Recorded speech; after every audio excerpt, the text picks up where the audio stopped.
Monggo, Mas di minum kopinya nih. Ini kopi Tombo, Om. Kopi Tombo asli Batang, luar biasa. Kopi Tombo ya. Kopi Tombo. Cobain, Om. Cobain. Mantap ya. Kopi Sedep. Tombo. Taste-nya asli kopi. Asli kopi. Tribuners, kita ketemu lagi di program Ngopi Surup bersama saya, pemimpin redaksi Tribun Jateng, Erwin Ardian. Hari ini giliran saya datang ke Kabupaten Batang. Kabupaten Batang ini ada di pesisir Pantura. Siap. Saya ditemani orang nomor 1 di Batang. Beliau masih muda, energik, umurnya masih di bawah saya, kelihatannya masih muda. Siap. Beliau adalah Mas Wihaji. Kita panggil Mas saja, Mas Wihaji ya. Selamat yang Mas Wihaji. Ya, oke. Mas Wihaji ini kalau saya baca gelarnya SAG, MPD, ya S3 juga ya. S3-nya di UNJ. Lingkungan Hidup ya kalau nggak salah ya. LH Lingkungan Hidup. LH Lingkungan Hidup. Jadi unik juga nih, sarjana agama yang bergelar doktor di bidang lingkungan hidup. Ya. Usianya masih muda juga. Tentu saja banyak cerita yang menginspirasi nantinya dari Mas Wihaji ini yang bisa kita petik. Di antaranya yang unik ini unik juga ini. Mas Wihaji ini bukan orang Batang sebenarnya. KTP-nya sekarang udah Batang loh. Tapi waktu jadi bupati ini bukan orang Batang. Ini menjadi hal unik di Jawa Tengah ini karena jarang sekali pemimpin daerah yang bukan warga asli. Jadi Mas Wihaji ini kelahiran Sragen ya Mas ya? Sragen saya, lahir di Sragen. Kelahiran Sragen, besar di Sragen. Kalau nggak salah saya baca biografinya juga datang dari keluarga yang biasa-biasa saja anak ya. Rakyat. Anak rakyat. Bukan anaknya siapa-siapa gitu. Tapi tiba-tiba bisa jadi orang nomor 1 di Batang. Itu gimana Mas ceritanya Mas? Cerita sedikit Mas. Gitu ya? Kok tiba-tiba bisa gitu? Pertanyaannya berat betul. Saya tidak tahu, barangkali kalau saya meyakini takdir Tuhan, takdir Gusti Allah, yang kebetulan pada waktu itu dari DPP Partai Golkar, partai saya yang nggak tahu melihat saya seperti apa, dia bilang, Mas Wihaji, ini ada pilkada di Batang, mau nggak maju dari sana? Maksudnya salah satu DPP kan ditanya, maksudnya apa? Ya maju pilkada loh, musuhnya sopo, pokoknya musuhnya sopo. Kalau itu perintah partai ya siap. Langsung siap ya? Ya gitu, jadi saya sudah, kita ini memang anak biasa, anak rakyat ya, kalau itu udah perintah partai laksanakan. Pada waktu itu begitu aja, jadi ya ya sudah, kalau itu perintah partai siapa? Itu tahun 2016 ya? 2016. Jadi 2016 ada pengurus DPP pada waktu itu namanya Nusron Wahid. Oh, Mas Nusron. Pada waktu itu yang datang ke saya, kemudian bagaimana kalau nyalon jadi Bupati Batang. Ya kalau itu udah perintah DPP, oke, dan pada waktu itu ya direstui ketua umum, ya oke, siap gitu saja. Dan proses itu dijalani, dilakukan, walaupun pada waktu itu bingung juga ya. Pada waktu itu yang saya langsung soani ibu dulu. Karena saya pengen tahu. Minta restu. Ya gitu, karena kenapa? Kita kan pernah punya sejarah juga bertarung, dan pernah kalah juga. Jadi, pada waktu itu nyalek DPR RI. Nyalek DPR RI ya. Selisih sedikit. Nah, kemudian saya kan mesti minta restu dulu lah sama ibu. Bu, mau nggak senam jantung lagi? Sama bapak ibu kan saya senam jantung meneh gelem mboten Bu. Nah, purun mboten. Apa Bu senam jantung? Nah, saya diperintah DPP untuk maju Bupati Batang. Ya coba mungkin kita dulu lah, ikhtiari dulu gitu. Terus cerita-cerita bahwa ketoknya apik ile. Ketoknya apik ile, semoga wis tak restui. mangkat to. Guys, ketoke ono sih leluhurmu barangkali mungkin juga dari sana gitu. Karena itu wes bismillah udah berangkat aja. Udah. Modal itu ya. Modal restu sama ibu dah itu aja. Itu ya. Itu saja habis itu Iya. kembali ke Jakarta kita pastikan siap melaksanakan perintah DPP. Nah, kira-kira gitu. Iya. Tribuners, menarik sekali tadi ceritanya Mas Wihaji ini. Mungkin waktu itu juga belum terlalu familiar dengan Batang ya, karena beliau sehari-hari di Jakarta waktu itu ya. Jakarta menjadi politisi di Jakarta sana mulai tahun 2000 ya. 2000 ya, karena 2000 saya sampai pada 2016. waktu itu masuk partai itu zaman Pak JK. Oh, Pak JK. Pak JK saya sudah jadi pengurus, kemudian Pak Abu Rizal Bakri, kemudian selanjutnya sampai sekarang. Iya. Jadi ya kenalan sidik-sidik lah. Ya, tapi nggak buta-buta amat. Soalnya istri dari Batang ya? Istri bukan. Oh, bukan. Istri dari Pekalongan. Oh, dari Pekalongan ya, deket lah ya. Tetanggaan lah gitu. Jadi tahulah situasi di Batang, mungkin kalau pulang ke Pekalongan lewat Ya, minimal ke selalu Batang, Selalu lewat. Jadi pasti tahu sedikit banyak soal Batang. Itu tadi cerita awal-awal Mas Wihaji ya, bagaimana anak Sragen, anak rakyat katanya ya. Anak rakyat. Anak biasa-biasa saja. Bapak waktu itu profesinya sebagai udah pensiun dari PNS. Oh, pensiunan PNS. Nah, pensiunan PNS 2011 pensiun. Itu 2011. Jadi udah pensiun. Ya. Yang memberanikan diri bertarung di perhelatan Pilkada waktu itu 2016 di Batang dan menang. Dan luar biasa karena waktu itu lawannya 4 calon. Dan perolehan suaranya waktu itu kalau kita katakan fantastis ya bisa sebenarnya, karena dari 4 calon beliau memperoleh raihan 57%. Ya, kurang dikit 56, sekian. 56,sekian%. Ya. Tentu saja masih banyak cerita-cerita dari Mas Wihaji, termasuk waktu kampanye. Nanti saya juga mau nagih ini janji kampanyenya apa sekarang yang sudah jadi apa ya Mas ya. Siap. Tentu saja warga Batang, Jawa Tengah maupun Indonesia ingin tahu. Kita nanti ngobrol lagi lanjut di Ngopi Surup. Monggo Mas. Suan.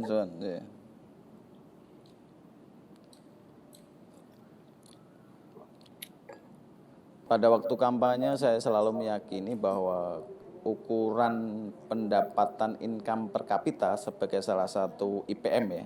Karena ada pendidikan angka lama sekolah, kesehatan angka harapan hidup, dan ekonomi pendapatan income per kapita. Untuk menaikkan itu kan syaratnya kan harus sejahtera. Nah kalau sejahtera itu apa? Pada waktu itu saya sampaikan kita harus pro investasi. Maka 3 tahun saya kerja keras untuk meyakinkan bahwa Batang ini punya potensi luar biasa yang menjadi potensi perekonomian. Satu namanya pro investasi, yang kedua pariwisata salah satunya. Alhamdulillah berkat pertolongan Gusti Allah semuanya bisa berjalan dengan baik. Lahirlah hari ini Batang sebagai salah satu yang dicanangkan Bapak Presiden menjadi kawasan industri terpadu Batang. Oh iya Mas. Jawaban dari pro investasi. Dengan pro investasi harapan kita ada pekerjaan. Setelah ada pekerjaan ada uang ada daya beli. Kalau ada daya beli saya kira ekonomi akan tumbuh, termasuk pariwisata.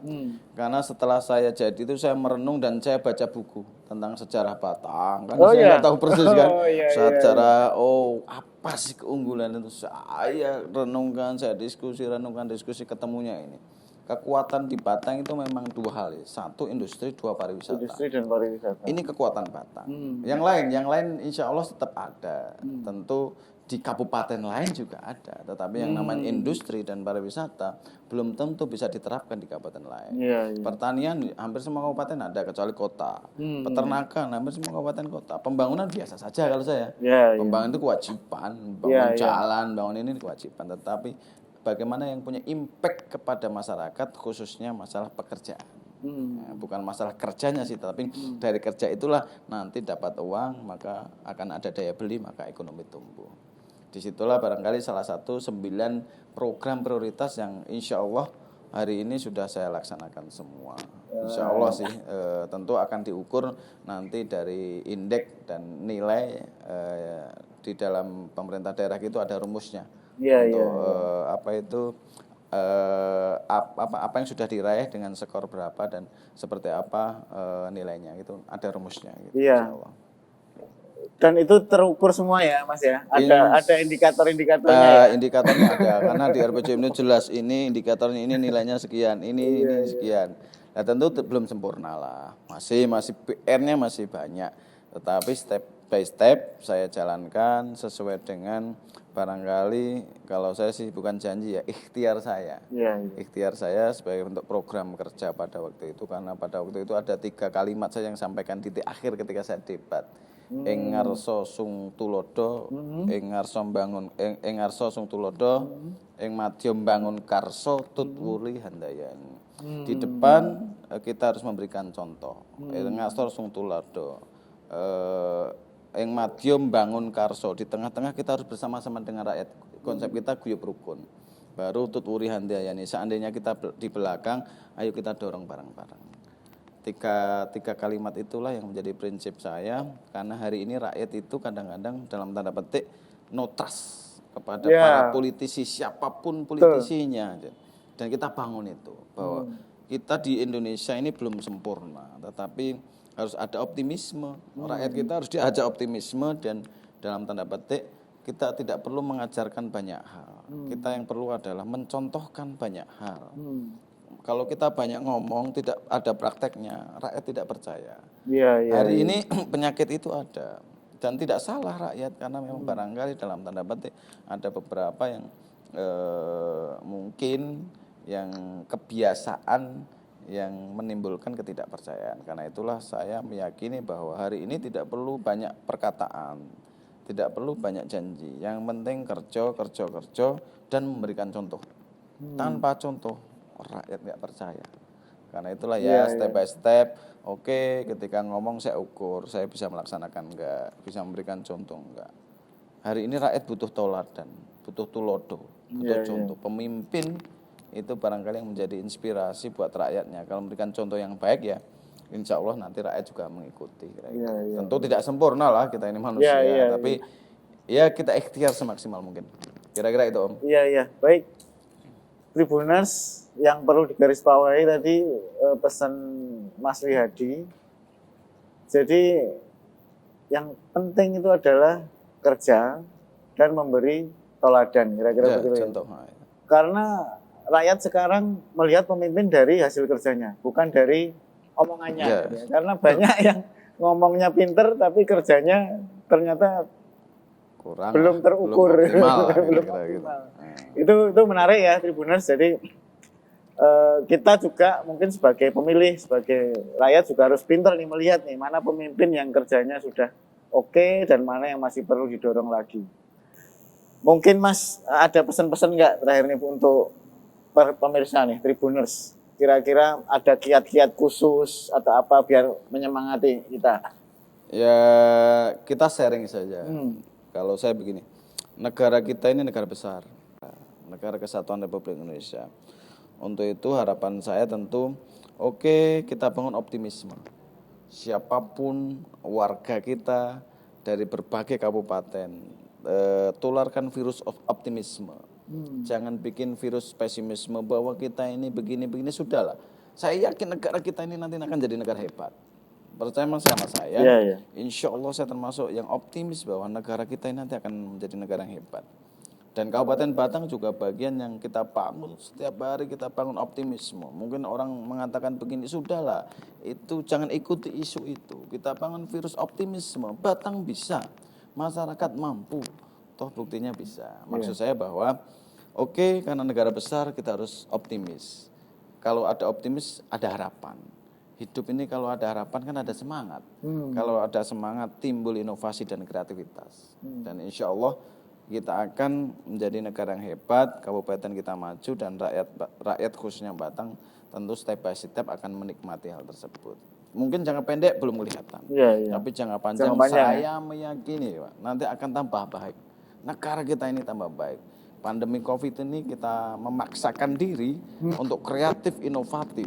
Dan ternyata jalan kok, walaupun resesi ya, tetapi secara perekonomian tapi masih jalan. Saya kira ini pelajaran penting dan saya meyakini bahwa negara kita ini nanti akan tambah baik. Saya meyakini itu dengan berbagai problematikanya. Ya baik, Tribuners, itu tadi obrolan kita bersama Mas Wihaji. Sebelum kita akhiri, kita di Ngopi Surup ini ada yang khas, Mas. Namanya quick question. Jadi saya sebut 2 kata, Mas Wihaji cepat milih salah satu. Nah, ini tantangan nih. Jangan sampai salah pilih ya. Oke, kalau gitu kopinya dulu, Mas. Siap. Ngopi Surup. Ya. Baik, quick question. Kita mulai ya. Tradisional atau modern? Tradisional. Partai atau rakyat? Rakyat. Pendidikan atau kesehatan? Pendidikan. Wisata alam atau buatan? Alam. Pantai atau gunung? Gunung. Serabi Kali Beluk atau nasi Megono? Serabi Kali Beluk. Nasionalis atau religius? Nasionalis. Masak atau dimasakin? Dimasakin. Buruh atau investor? Salah satu ya. Investor. Off-road atau goes? Off-road. Nah, luar biasa. yang agak tersendat masak. Soalnya ditungguin. Jarang masak sendiri dimasak. Agak mikir.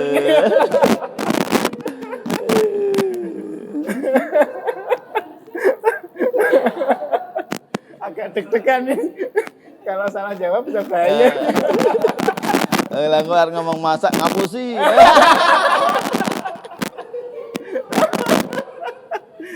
Oke, tadi ada satu statement yang belum ya, Mas ya, coba ditambahkan aja. Untuk close statement aja. Close statement. Oke, terima kasih. Ini hanya sharing saja. Kalau bahasa saya, khairun nas anfa'uhum linnas. Itu lebih penting menurut saya, siapapun orangnya, apapun jabatannya, itu lebih penting. Khairun nas anfa'uhum linnas, sebaik-baik manusia adalah bermanfaat buat orang lain.